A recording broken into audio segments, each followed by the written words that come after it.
నవాంగి అన్నారు. అంటే అరుణ, కరుణ, తరుణ నుంచి నవాంగి అవుతోంది ఇక్కడ అమ్మవారు. అంటే 9 అవుతోంది అని. అంటే 9 అంటే ఏమిటి? నవావరణ. 9 పర్వములు. పర్వములు అంటే పర్వతాలు అంటే ఏమిటి? పర్వములు. పర్వములు కలిగినది కాబట్టి అది మహామేరు పర్వతము అన్నారు శ్రీచక్రాన్ని. పర్వములు అంటే ఏంటి? బాటలు. మెట్లు మెట్లుగా చుట్టూగా ఉంటాయి కదమ్మా, బిందువు దాకా సర్కిల్స్. అవన్నమాట నవాంగి అంటే. పర్వములు ఉన్నది, అందుకే ఆవిడని పార్వతి అన్నారు. పర్వములు కలిగినది కాబట్టి పార్వతి. అందుకే ఆమె హిమగిరి పుత్రి అని పాట కూడా ఉంది కదా. అట్లా అన్నమాట. ఈ పార్వతి ఎక్కడ? ఇగో ఇదే అమ్మవారు. ఆ మేరు పర్వతం పైన ఉంది అమ్మవారు. అందుకే ఆమె హిమగిరి పుత్రి అని అన్నారు కదా. పాటలు కూడా పాడారు కదా. వాళ్ళు మహానుభావులు ఎన్నో రాశారు కదమ్మా. అది ఓకే. పర్వములు కలిగినది కాబట్టి ఆమె నవాంగి. అంగములు అంటే అంగములు అని కాదు, అంగములు. అంగి అంగములుగా 9 పర్వములుగా ఈ సృష్టి చేసినది అని. అందుకే ఆమె నవాంగి. ఈ 9 దాంట్లో కూడా అంగిగా తానే ఉన్నది కాబట్టి నవాంగి. అందరికీ మరి చైతన్యం కావాలి కదా, ఎనర్జీ కావాలి కదా. మనకు ఒట్టి శరీరం ఇస్తే ఏమిటి? షోరూమ్ లో బొమ్మ చేసి పెట్టారు. దాని ప్రాణం లేనప్పుడు ఏంటి? అది ఎప్పుడు అలానే ఉంటుంది. అది బొమ్మ. చీర కట్టి, కొత్త చీరలన్నీ కట్టి బొమ్మలు పెడుతుంటారు కదమ్మా షాప్స్ లో. మీరు చీరలు కొనుక్కోడానికి వెళ్ళినప్పుడు మంచి మంచి చీరలన్నీ ఆ బొమ్మలకి కట్టి చూపిస్తూ ఉంటారు, ఎగ్జిబిషన్ చేస్తుంటారే. అవన్నీ ఏమిటి? అంగి లేని బొమ్మలు. అలా ఉంటాం, మన సృష్టి అలా ఉంటుంది. అందులో అంగము వచ్చిందంటే కదలటం ఉంటుంది. అదనమాట నవాంగి అంటే. అది ఆమె నీలోనూ నాలోనే లేదురా నాయన. మొత్తం సృష్టి అంతా బిందువు నుంచి భూపురాజు రేఖల వరకు ఆమె అంగిగా ఉన్నది, శక్తి ధారగా ఉన్నది. అదే ప్రాణశక్తి అంటారు. ముఖ్య ప్రాణశక్తిగా ఆమె ప్రవహిస్తుంది. దాన్ని సౌందర్య లహరి అని ఆదిశంకరాచార్య వారు సౌందర్య మన మన శాంత గారు ఎప్పుడు చెప్తుంటారు కదా, సౌందర్య లహరిలో ఆదిశంకరాచార్య వారిని. ఇదే ఆమె నవాంగి. 9 కూడా శక్తి ప్రవహిస్తేనే ప్రాణవంతమైంది, చైతన్యవంతమైంది సృష్టి. సూర్యుడు వెలుగుతున్నాడు, తారలు వెలుగుతున్నాయి, నువ్వు వెలుగుతున్నావు, అందరూ వెలుగుతున్నారు, చైతన్యవంతంగా వెలుగుతున్నాం. మన పనులు మనం చేసుకుంటున్నాం అంటే నవాంగి వలన జరిగింది. అంగిగా ఉన్నది కాబట్టి జరిగింది. అంగముగా మనం ఉన్నాం, ఈశ్వర రూపంలో ఉన్నాం, జడ పదార్థంలో ఉన్నాం. అందులో ఆమె ప్రవాహం ఉంది. దాహంగా ఉన్నవాడికి నీళ్లు ఇస్తే ఎలా ఉంటుంది? ప్రాణం లేచి వచ్చిందండి అంటాడు. అంటే ఏంటి? అమ్మవారు లేచిందండి, నాకు ప్రాణం ఇచ్చిందండి అని అర్థం. అందుకే ఎవరి ఇంటికి వచ్చినా కూడా ముందు మనం ఏమి ఇస్తాం? వాటర్ ఇస్తాం. అవునా? మంచిని తాగుతారండి అంటాం, అంతేగాని భోజనం చేస్తారా అని అనంగా ఫస్టే. అవునా? ముందు కొద్దిగా మంచిని తాగండి, లేదా మజ్జిగ తాగండి. అది డిపెండింగ్ అపాన్ ది సీజన్స్. ఇప్పుడు లేటెస్ట్గా ఏముంది? డ్రింక్లు, కూల్ డ్రింక్లు అంటారు. కానీ పూర్వం ఏంటంటే మజ్జిగ. ఎండన పడి వచ్చారు, కొద్దిగా మజ్జిగ తాగండి, దబకాయ ఆకులు వేసో ఏదో ఒకటి వేసి ఇస్తారు, కొద్దిగా చల్లబడుతుంది ప్రాణం. ఒక గంట తర్వాత భోజనం చేస్తారా అంటాం. మిగతా మర్యాదలు ఉంటాయి. ముందు మర్యాద ఏమిటి? ప్రాణాన్ని కాపాడటం.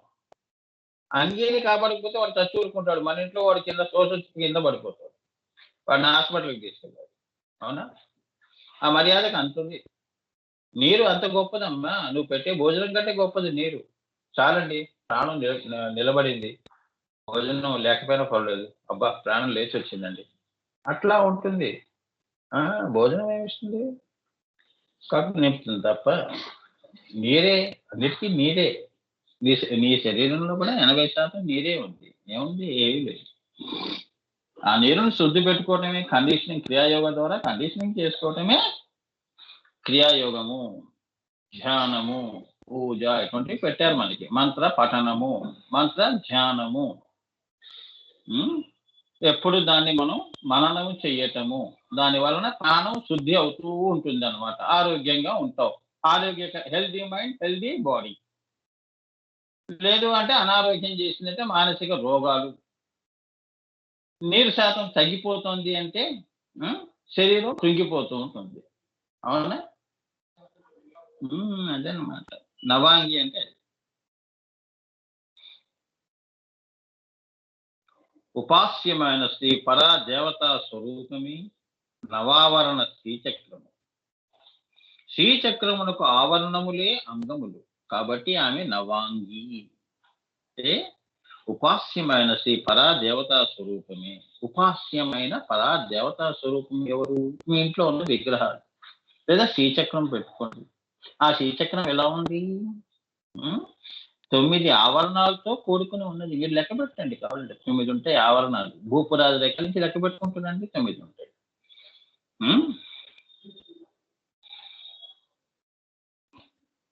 సో నవావరణ శ్రీచక్రము. సో ఆ శ్రీచక్రమునకు ఆవరణములే. ఈ ఆవరణాలు ఉన్నాయి, ఇవే అమ్మవారి యొక్క అంగములు. ఏమ్మా? అంగములు కాబట్టి ఆమె నవాంగి. ఇప్పుడు ఈ కటి ప్రదేశం అంతా కూడా భూపురాజు రేఖలని చెప్పాం కదా. మన అందరం ఎక్కడి నుంచి పుడుతున్నాం? కటి ప్రదేశం నుంచి సృష్టి వస్తోంది. అమ్మవారి కటి ప్రదేశం, కింద ప్రదేశం. హ్రీం బీజమేమో అమ్మవారి హృదయస్థానం. ఏమ్మా? అదన్నమాట. ఆజ్ఞా చక్రమేమో అమ్మవారి యొక్క 3వ కన్ను, బిందువు, త్రికోణంలో ఉన్న బిందువు. పైన ద్వాదశాంతమేమో అమ్మవారి యొక్క బ్రహ్మ కచ్చము. దాని పైన అమ్మవారు లలితగా ఉంటుంది. అదే అక్కడ ఏముంది? ఒరిగి రాజరాజేశ్వరి తర్వాత అయ్యేదే నిర్వికల్ప సమాధి అంటారు. సో ఈ రకంగా అమ్మవారి రూపాన్ని పెట్టుకొని చూస్తే ఈ సృష్టినంతా అమ్మవారికి ఈ యొక్క ఆవరణాలే అంగములు. అంటే మూలాధారం దగ్గర నుంచి స్వాధిష్టానము, కడుపు భాగము, బొడ్డు భాగం ఎక్కడ? మణిపురం, అలా అన్నమాట. హృదయస్థానము. ఈ 3 భూపురాలు దాటిన తర్వాత వచ్చేది అమ్మవారి హ్రీం బీజం, హృదయస్థానము వస్తుంది. అర్థమైందా? వాక్ ఎక్కడ వస్తుంది? వాక్ ఎక్కడ పుడుతుంది? బిందువు నుంచి పుడుతుంది. అవునా? ఆ బిందువే మళ్ళీ 3వ కన్ను.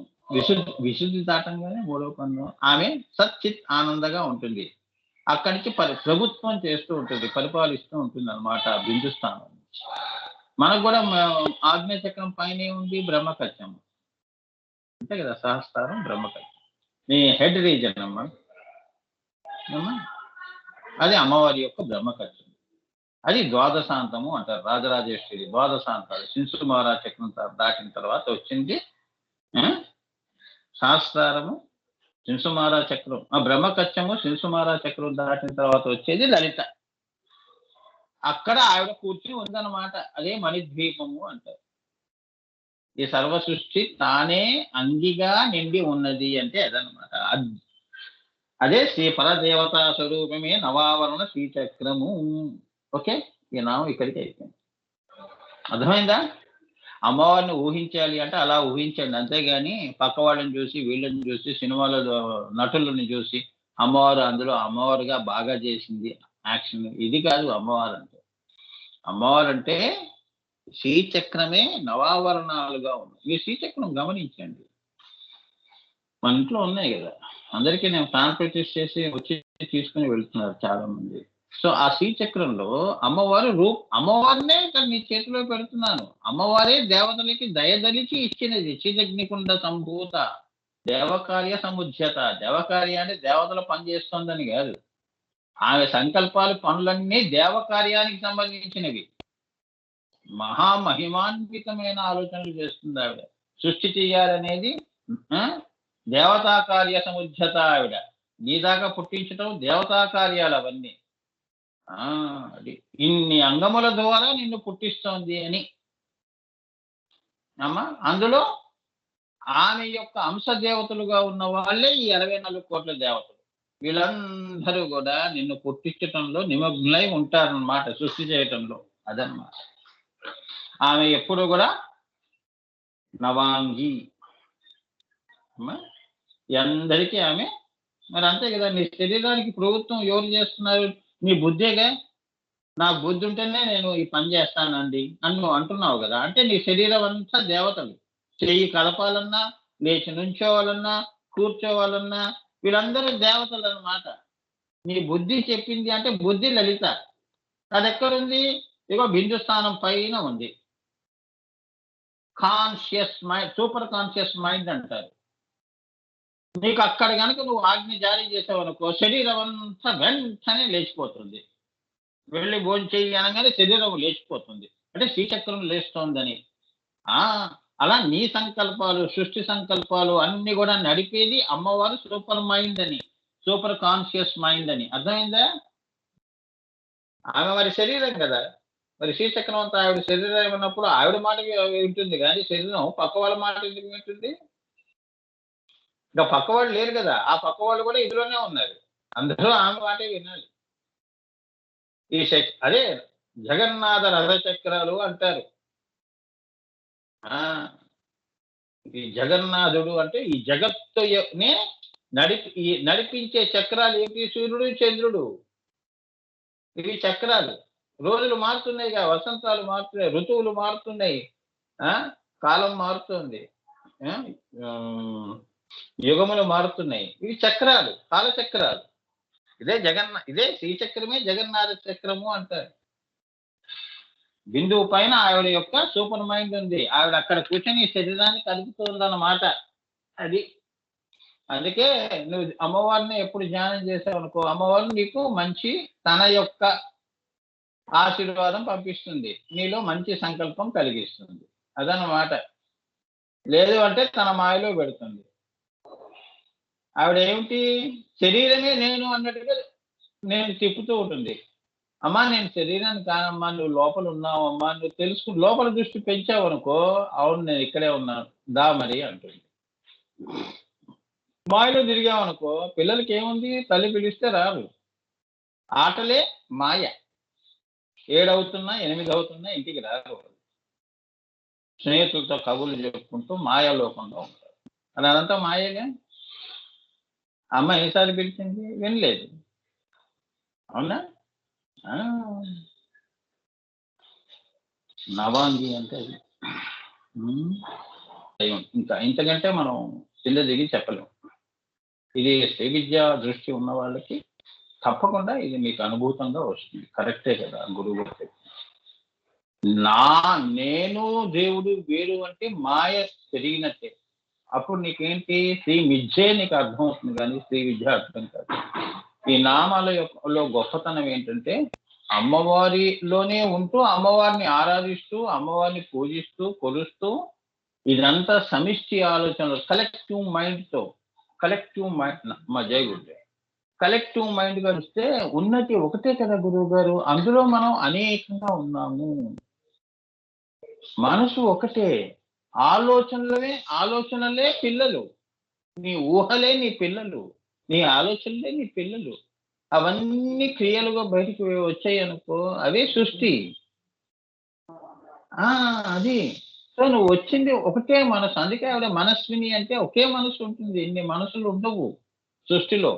అందుకే ఆవిడకి మనస్విని అని ఒక నామమే ఉంది. ఓం ఐం హ్రీం శ్రీం మనస్విన్యై నమో అని మనం చెప్తాం కదా మంత్రం. ఆవిడ మనసే. ఆవిడ తలుచుకుంటేనే వర్షం పడాలి. ఆవిడ తలుచుకుంటే నువ్వు పుట్టాలి. నువ్వు తలుచుకొని నువ్వు పుట్టలేదు కదమ్మా! ఎవరో పుట్టిస్తే నువ్వు భూమి మీద పడ్డావు. అంటే ఎవరో మనసు ఒక చోట ఉంది.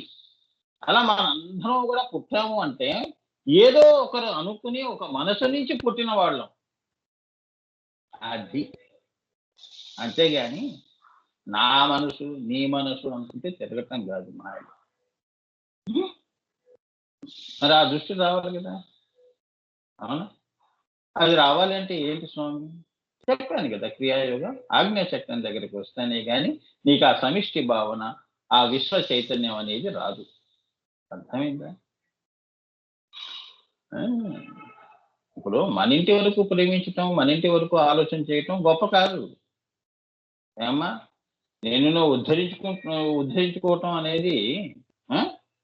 నీ ఇంటి వరకు ఓకే. నువ్వు ఉద్ధరించబడి ఇంటి వాళ్ళందరిని ఉద్ధరింపజేశావు. కానీ సాయిబాబాలా నేను గూడా అందరి మీద ప్రేమ చూపించి, నా పిల్లల మీదే కాకుండా అందరి మీద చూపించే ప్రేమ వస్తుందా స్వామి అంటే, అది పెంచుకోవటం శ్రీ విద్య. అర్థమైందా? మన వాళ్ళని ప్రేమించడం గొప్పతనం గాదు. ప్రేమించబడటం గొప్ప. ప్రేమించడం గొప్ప ఏముంది? మనం ప్రేమించబడాలి. అది ఎప్పుడూ మర్చిపోకూడదు.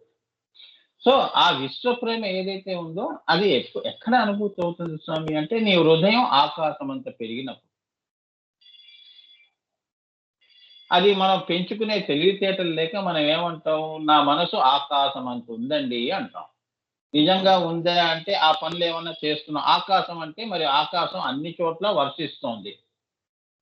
అది ఏమీ దాచుకోవట్లేదు. నీళ్లు ఈ ఈ యొక్క ప్రాంతంలోనే వర్షం పడాలి. ఆ ప్రాంతంలో పడకూడదు. అక్కడ దుర్మార్గులున్నారు అంటూ దానికేమీ లేవు గదా! సూర్యుడున్నాడు. సూర్యుడు అందరి మీద ఆయన విశ్వ ప్రేమ. ఆయన యొక్క కిరణాలు అందరి మీద పడుతున్నాయి. అది అలా అర్థం చేసుకోవాలి. అంత మనసు నాకు వస్తుందా స్వామి అంటే అది నువ్వు ధ్యానము వలన, యోగము వలన జరుగుతుంది. యోగము అంటే ఏంటి? యోగం పట్టిందిరా అంటే ఏంటంటే రాజయోగం పట్టిందిరా అంటే ఆ! అందరికీ రాజయోగం పట్టింది అంటే తనను తాను తెలుసుకోవటం రాజయోగం. నీలో నీవుగా ఉండి అసలు రహస్యం తెలుసుకునేవాడు రాజయోగి.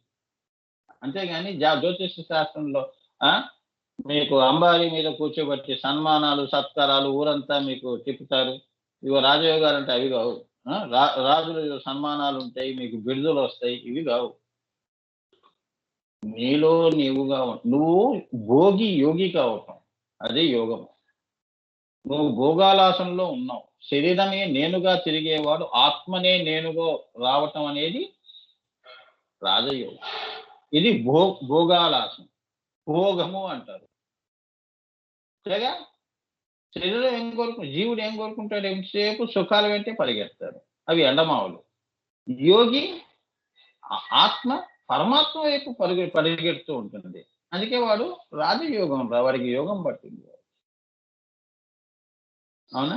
శాశ్వతమైన నిధులే వాడు పొందారు రావు. మనం అందరం ఏంటి ఇవాళ ఉంటే రేపు పోయే సంపదల వెంట పరిగెడుతున్నాం. వాడు శాశ్వతమైనది. ఇప్పుడు చాగయ్య కృతులు గాని, రామదాసు ఇవి గాని, ఆనందఘనావి గాని మరి వాళ్ళు ఎంత నిధులవి. నవనిధులు అంటే అవే. 9 ఆవరణాల్లో ఉన్న నిధులన్నీ ఒక పాటలో పెట్టి నీకు ఇచ్చారు వాళ్ళు.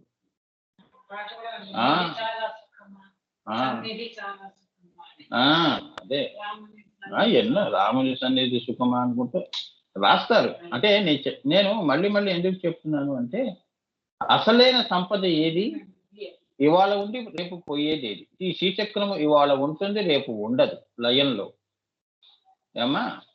సో అటువంటి లయాయోగాన్ని నువ్వు కోరుకో. అది రాజయోగము. అదే క్రియాయోగము. ఆ క్రియ నుంచి మూడో కన్ను దగ్గర నిష్క్రియము. అక్కడ నువ్వు నీ యొక్క బంధాల యొక్క ఈ యొక్క బంధనాలన్నీ తెగిపోతాయి. ఏమ్మా? అక్కడ నువ్వు మళ్ళీ పుడతావు. అదే నీ పునర్జన్మ. అదే ద్విజత్వము అంటారు. రెండవ పుట్టుక ద్విజత్వము అంటారు. ఏమ్మా? భోగిపోయి యోగి వచ్చాడని. అంటే ఇంకా వాడు అమ్మవారిలో ఐక్యానికి సిద్ధంగా ఉన్నాడు అని. సో 7వ నామము అధ్యాంగి. ఆది ప్లస్ అంగి. అధ్యాంగి అంటారు. ఆది అంటే మొదట. మనం ఎన్నో శరీరాల్లో వచ్చి పోతూనే ఉన్నాం. మనం అధ్యాంగి ఎలా అవుతాం? గత జన్మల్లో ఎక్కడ పుట్టామో తెలియదు. జంతువులో పుట్టామో తెలియదు, మనుషులో పుట్టామో తెలియదు, పక్షుల్లో పుట్టామో తెలియదు, చెట్టు చేమలో తెలియదు. అవునా? పుట్టుకలు కూడా ఎలా ఉంటాయో తెలుసా? చెప్తున్నాను. పుణ్యం వల్ల నీకు శరీరం వచ్చినా జాగ్రత్త, స్వప్న, సుషుప్తి. స్వప్న సుషుప్తిలో అవస్థల్లోనే ఉంటారు. అందుకని కొందరికి ఏంటంటే చాలా లేట్‌గా రియలైజేషన్ అవుతూ ఉంటుంది. స్వప్నావస్థ అంటారు. అర్థమైందమ్మా రహస్యం. వాడు పెరుగుతూ ఉంటాడు కానీ బుద్ధి ఎదగదు. అంటే స్వప్నావస్థలో ఉందన్నమాట ఆత్మ.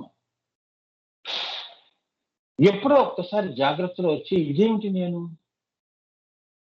ఒక్కసారి కళ్ళు తెరుస్తాడనమాట. స్వప్నం నుంచి బయటికి వస్తాడు. అంటే అక్కడ వాడు మనిషి అయ్యాడని. అది ఎన్ని సంవత్సరాలైనా పట్టొచ్చు. కానీ ఏదో పుణ్యం వలన మనిషి జీవితం ఎత్తాడు. మీరు పురాణాలు, కార్తీక పురాణాల్లో చదువుతుంటారు కదా, ఏ గుడి దగ్గర ఏ ప్రసాదాలు తిందో ఆ పక్షి ఇగో ఇలా పుడుతుంది. ఆత్మలు కూడా అలా 4 దశలు ఉంటాయి. మనిషిగా పుట్టిన నీకు ఎదుగుదల ఉండదు. ఆత్మ ఎదుగుదల ఉండదు.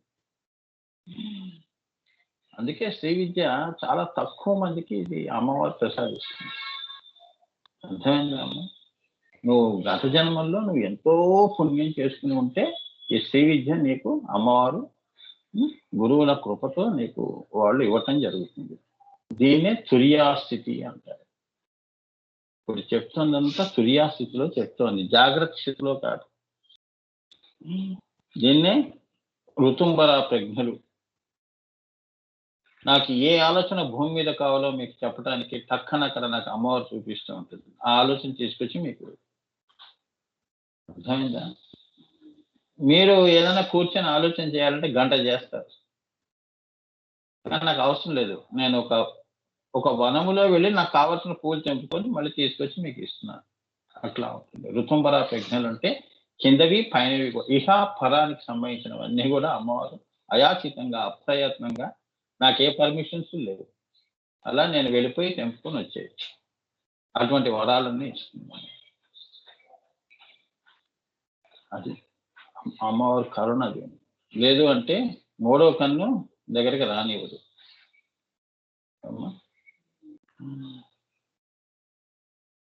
ఆద్యాంగి అంటే అది ఆద్యమైన అంగము, ఈశ్వరునికి రక్త బిందువు.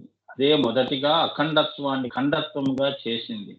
ఆ మహామాయ స్వరూపమే అధ్యాంగి. అంటే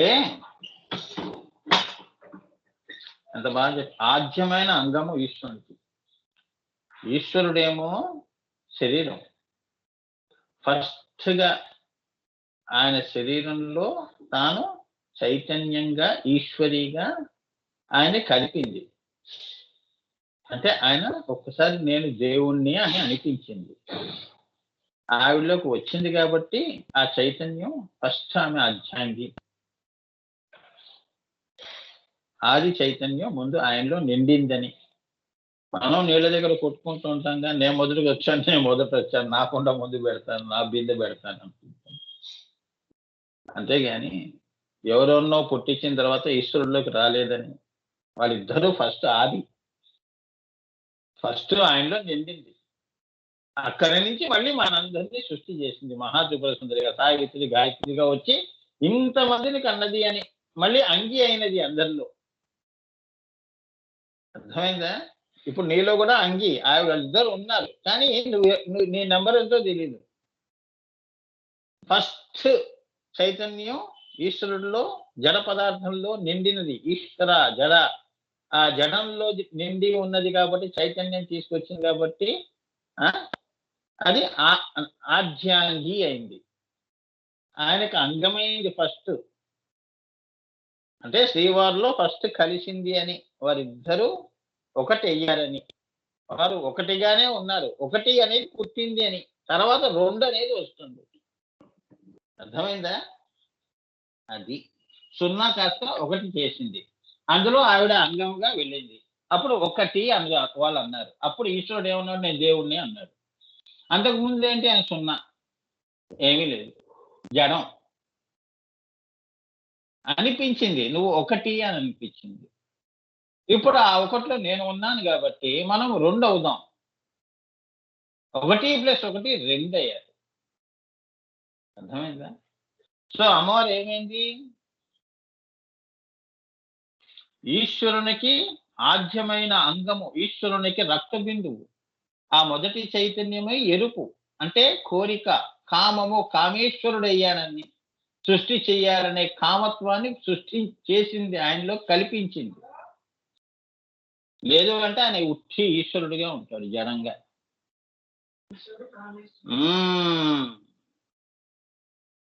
లాభం ఏముంది? అలా ఉంటే సృష్టి ఎలా జరుగుతుంది? ఆయనలో అది తీసుకురావాలి, ఆయన కామేశ్వరుని చేయాలి.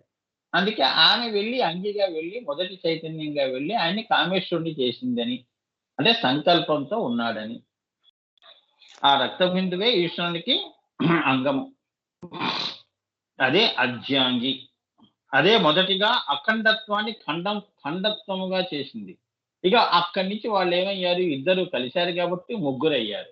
ముగ్గురు నుంచి 4 దిక్కులు, 4 దిక్కుల నుంచి ఆకాశాలు, ఆకాశాల నుంచి మన భూతాకాశం. పరా పశ్యంతి మధ్యమ వైఖరిగా ఓంకారంగా సృష్టి చేశారని, అఖండాన్ని చీల్చారని, పేగు తెంచుకుని పుట్టినదే శ్రీచక్రం అని. చాలా ఆ భాషలో చెప్తే అర్థం అవుతుంది. అమ్మవారి పేగు. బిడ్డలు ఏమిటి, తల్లి పేగు నుంచి పుట్టిన వాళ్ళకి. అందుకే రక్త సంబంధాల మీద ఎవరు ఎంత చెప్పినా కూడా ప్రేమ ఎవ్వరు కూడా తెంపలేరు. వైరంతో కొట్టుకుని చచ్చినా ప్రేమ అనేది ఎప్పుడు ఉంటుంది. పేగు సంబంధం అంటే ఓకే. సో ఇప్పుడు ఏమైంది, ఇప్పుడు అర్థమైందా? 9 ఆవరణాల్లో కూడా మనందరం కూడా అమ్మవారి యొక్క ఆధ్య చైతన్యం ఏదైతే ఉందో, ఆధ్యాంగి. 1, 2 అయింది, 3 అయింది, బ్రహ్మ విష్ణు మహేశ్వరులు అయింది. అక్కడి నుంచి మళ్ళీ కిందకి దిగింది. అవ్యక్తాకాశంలో వాళ్ళిద్దరూ ఏమనుకున్నారో అది ఎవరికీ తెలియదు. మళ్ళీ ఆవిడ మళ్ళీ బయటకు వచ్చి హ్రీంగా వచ్చి కూర్చుంది. మధ్యమా నుంచి అది పశ్యంతిలో వచ్చింది. పశ్యంతిలో బిందువు పశ్యంతి అమ్మ. హ్రీం బీజమేమో మధ్యమ, ఆమె హృదయం మధ్యమ. వైఖరిగా అమ్మవారు ఓంగా సృష్టి చేసింది. పరా పశ్యంతి మధ్యమ వైఖరిగా అమ్మా. పరా పశ్యంతి అవ్యక్తాకాశాలు. అక్కడ ఏం మరి వాళ్ళిద్దరు భార్యాభర్తలు మాట్లాడుకున్నారు ఏంటి, బయటకు వచ్చి హ్రీం బీజంగా కూర్చున్నప్పుడు మనకు కనిపించింది.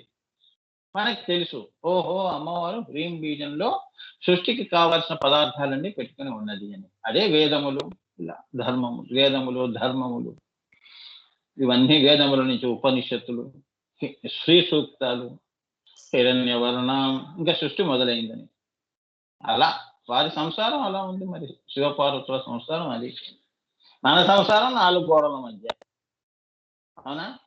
ఎంతసేపు గొడవలు పడటం, అరుపులు కేకలు వేసుకుంటూ తిరుగుతూ ఉంటాం. అమ్మవారిది అది. వారిద్దరిది మూడో కంటికి కూడా తెలియకుండా శ్రీ విద్యగా ఉన్నారు.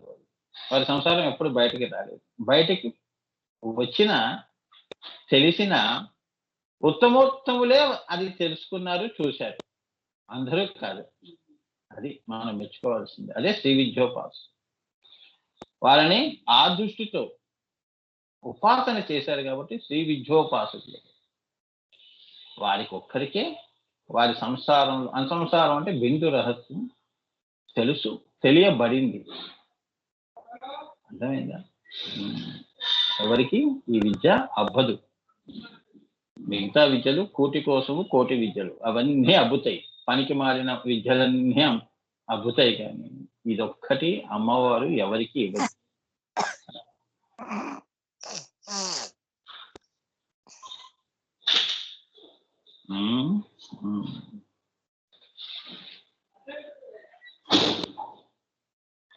సో అఖండత్వాన్ని ఖండత్వంగా చేసింది ఆ మహామాయ స్వరూపమే అధ్యాంగి.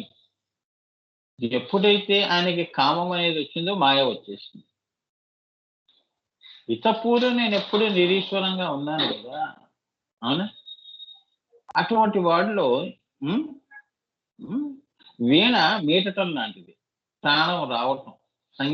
సంగీతం పలికిందని ఈశ్వరుడిలో, రాగం పలికింది అని, పరారాగము. సంగీతమే కదా, సృష్టి అంతా నాదమే అన్నప్పుడు సంగీతమే కదా. సో అది మీటింది. ఆ కోరికని మీటినప్పుడు ఆయన కామేశ్వరుడు అయ్యాడు అని.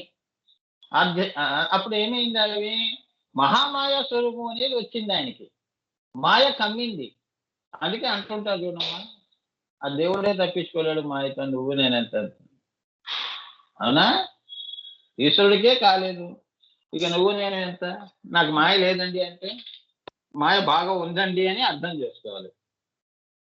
అలా చెప్పవలసింది ఇలా చెప్పాలి.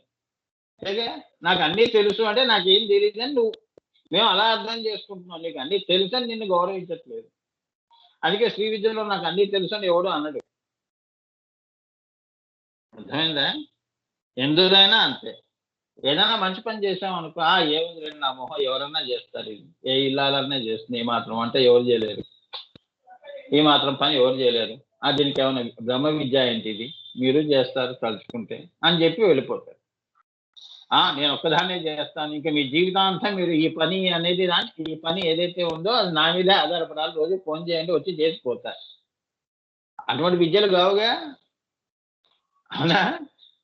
ఇప్పుడు పని మనిషి రోజు వస్తుంది. ఇంకా అదే జీవితమా? ఒక వారం రోజులు రాదు. మనం చిమ్ముకోము, మనకి రాదా అదే బ్రహ్మ విద్య? అంట్లు తోముకోమా? అవునా? ఆ మాటకు వస్తే దానికంటే బాగా తోముకుంటాం. అవునా? అట్లా చెప్తున్నారు ఇక్కడ. జస్ట్ ఎగ్జాంపుల్ సరదాగా ఇస్తున్నాను మీకు.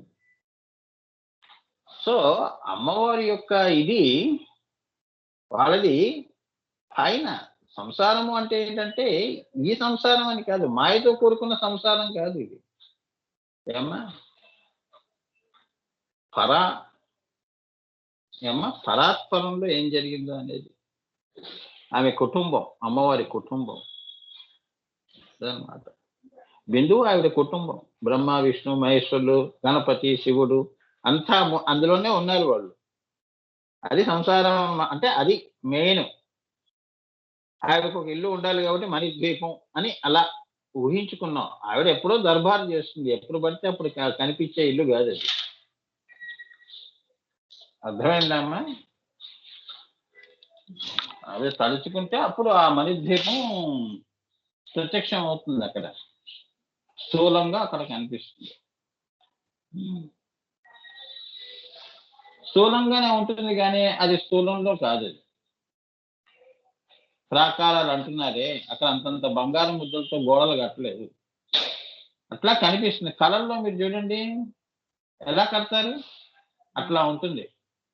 ఏదో పెద్ద రాజసౌధం వెళ్ళినట్టు అక్కడ తిరుగుతున్నట్టు మీకు అనిపిస్తుందా? నిజంగా ఉందా? స్థూలంగా లేదు. కలండి. నీకే ఎలా ఉంటే అమ్మవారికి ఎలా ఉండాలి? అది పరాకళ. అర్థమైందా? ఇవన్నీ యోగంలో తెలుసుకోవాలి. సో ఆ మహామాయ స్వరూపమే అర్ధ్యాంగి అని. ఆయనకే కాదు, వారిద్దరి నుంచి వచ్చిన 14 లోకాల్లో ఉన్న జీవరాశులన్నీ కూడా, దేవతల దగ్గర నుంచి పితులకి అది బ్రహ్మ పర్యంతము కూడా అందరికీ ఆమె అర్ధ్యాంగియే. మళ్ళీ మీరు వేరు నేను వేరు అనుకోకండి.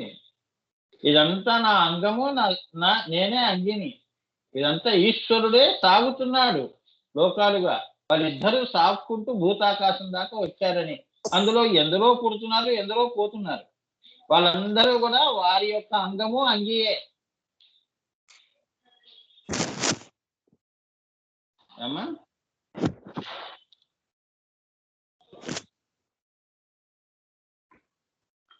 ఓకే, అర్థమైందా? సో మనం ఏంటంటే మాయలో ఉన్నాం కాబట్టి ఏమిటి నేను నీవు అంటున్నాం. ద్వైతములో చూస్తున్నాం. నువ్వు నేను అనేవి పోయినప్పుడు ఎవరున్నారు? సున్నానే ఉంది. ఎవరు లేరుగా. నేను ఉన్నాను అనేవాడు లేరు. ఎవరికి చెప్తున్నావో వాడు లేడు. అప్పుడు ఎవరున్నారు? సున్నానే ఉంది. అది మహామాయ ఉంటారు. అంగి అంటే ఈశ్వర ప్రతిబింబము తన యందు అంగముగా దాచుకున్నది. ఆయన యొక్క ప్రతిబింబాన్ని తన మనసులో అంగముగా దాచుకున్నది. అది ఆమె గొప్పతనం. విత్తనము వృక్షాన్ని దాచుకున్నట్టు మర్రి చెట్టు మర్రి విత్తనంలో ఉంది. అదనమాట. అలా దాచుకున్నది ఆయన యొక్క బింబాన్ని పెట్టుకొని వృక్షం అనే శ్రీచక్రాన్ని పుట్టించింది. అర్థమైందా? అదో శీర్ష ఉపనిషత్తులో ఉంటుంది. ఇది గురుగారు రాశారమ్మా, అదో శీర్ష ఉపనిషత్తు అని. సృష్టి నువ్వు చెట్టు అంతా పైకి ఎదుగుతున్నాయి కదా, నిజంగా సృష్టి ఇలా లేదు, తిరగబడి ఉంది. ఎలా ఉంటుంది? మీరు నది వైపు చెట్లు నదుల్లో ప్రతిబింబించినప్పుడు చెట్టు ఎలా కనిపిస్తుంది? తిరగబడి ఉంటుంది. అది సృష్టి. అదే అసలైనది. ఆ, అది ప్రకృతి, మూల ప్రకృతి. దాని వికృతియే సృష్టి. ప్రకృతి వికృతి. మనం వికృతే ప్రకృతి అనుకుని మాయనే నమ్ముకుంటూ బతికేస్తున్నాం. అర్థమైందా? అది అది తెలియాలి అంటే అమ్మవారి ఆజ్ఞ ఉండాలి, అమ్మ కరుణ ఉండాలి. లేదు అంటే అలానే ఉంటాం మాయలో. ఏమి లేదండి, ఆకాశం వైపే చెట్టు ఎదుగుతుంది, కింద ఎదగదు అంటాం. అదే సత్యం ఎప్పుడు గోచారం కాదు.